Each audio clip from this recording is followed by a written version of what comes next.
और देश भर में कोविड चुनौती के खिलाफ सरकार और राज्यों की जंग तेज हो गई है। कई राज्यों में रिकवरी रेट बेहतर राष्ट्रीय रिकवरी रेट से कहीं बेहतर हो रही है। कई जगह प्लाज्मा थेरेपी को लेकर ट्रायल तेज हो रहे हैं, तो वहीं कई राज्यों में संक्रमण के फैलाव से बचने के लिए लॉकडाउन को प्रभावी बनाया जा रहा है। देश भर में कोरोना के खिलाफ जंग जारी है। कोरोना संक्रमण से ठीक होने वाले मरीजों का आंकड़ा लगातार बढ़ रहा है। बुधवार को एक ही दिन में 28,472 लोग संक्रमण से ठीक होकर घर पहुंचे। कोरोना संक्रमण से ठीक होने की राष्ट्रीय रिकवरी दर 63% दर्ज की गई है। वहीं कई राज्यों में रिकवरी रेट राष्ट्रीय रिकवरी दर से भी बेहतर है। दिल्ली में रिकवरी रेट 84.83% रही, हरियाणा में 76.29%, लद्दाख में 84.31% और तेलंगाना में रिकवरी रेट 78.37% रही। वहीं सक्रिय मामलों और ठीक हुए मामलों की संख्या के बीच बढ़ता अंतर इस बात का सबूत है कि सरकार द्वारा कोविड चुनौती से निपटने के लिए अपनाई गई रणनीति और राज्यों द्वारा उनका कारगर ढंग से अनुपालन होने की वजह से इन राज्यों में बेहतर परिणाम सामने आ रहे हैं। उधर कई राज्यों में होम क्वारंटाइन को प्रभावी बनाने के लिए कारगर कदम उठाए जा रहे हैं। गोवा में भी असिम्प्टोमेटिक मरीजों को होम क्वारंटीन में रहने की अनुमति दे दी गई है।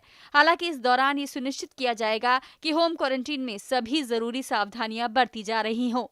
जो पूरे फैमिली पॉजिटिव हो जाती है और जिनके पास ऑल द फैसिलिटीज अवेलेबल हैं, जो विलिंगली चाहता है कि मैं होम क्वारंटाइन के लिए असिम्प्टोमेटिक हूँ और होम क्वारंटाइन रहना चाहता हूँ, तो फिर दे ऑप्ट करें by taking the permission from the collector. वहीं छत्तीसगढ़ में कोरोना वायरस संक्रमण के बढ़ते मामले को देखकर बुधवार से राजधानी रायपुर समेत 4 जिलों के 20 से ज्यादा नगरीय क्षेत्रों में लॉकडाउन लागू किया गया है। रात 12 बजे से लेके 12 बजे तक जो कंटेनमेंट जोन के हिसाब से जो शक्तियाँ जो हम बरतने जा रहे हैं, जनता से हम यही अपील करना चाहेंगे, अनावश्यक चीज़ों को या आवश्यक रूप के लिए बाहर निकलें, अनावश्यक बाहर ना निकलें। इस बीच प्लाज्मा थेरेपी को लेकर भी ट्रायल तेज हो रहे हैं। महाराष्ट्र में तेजी से बढ़ रहे कोरोना संक्रमण को देखते हुए राज्य में दुनिया की सबसे बड़ी प्लाज्मा थेरेपी का ट्रायल चल रहा है। राज्य सरकार ने इसे प्रोजेक्ट प्लेटिना का नाम दिया है। मुंबई अंतर्राष्ट्रीय हवाई अड्डे पर यात्रियों की आवाजाही के चलते यहां तैनात केंद्रीय औद्योगिक सुरक्षा बल के कई जवान संक्रमित हो गए थे और अब इनमें से जो जवान सेहतमंद हो चुके हैं वे अपना प्लाज्मा दान कर रहे हैं, जिससे इस महामारी के खिलाफ जंग जीती जा सके। करीबन 1.5 महीने बाद मैं प्लाज्मा डोनेट करने आया हूँ। कोई तकलीफ नहीं है और ये प्लाज्मा डोनेट करने के बाद बहुत अच्छी फीलिंग आ रही है। वहीं दिल्ली सरकार ने कोरोना महामारी के बढ़ते मामलों को देखते हुए हर महीने सीरो सर्विलांस टेस्ट कराने का फैसला लिया है।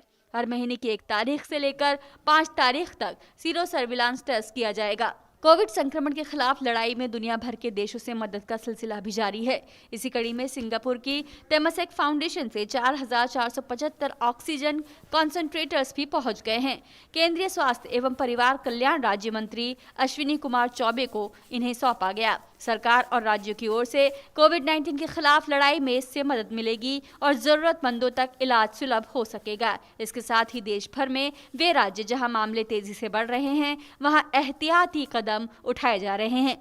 दिल्ली से नितेंद्र, महाराष्ट्र से योगेश शीतल और पणजी ब्यूरो के साथ news night desk, DD news.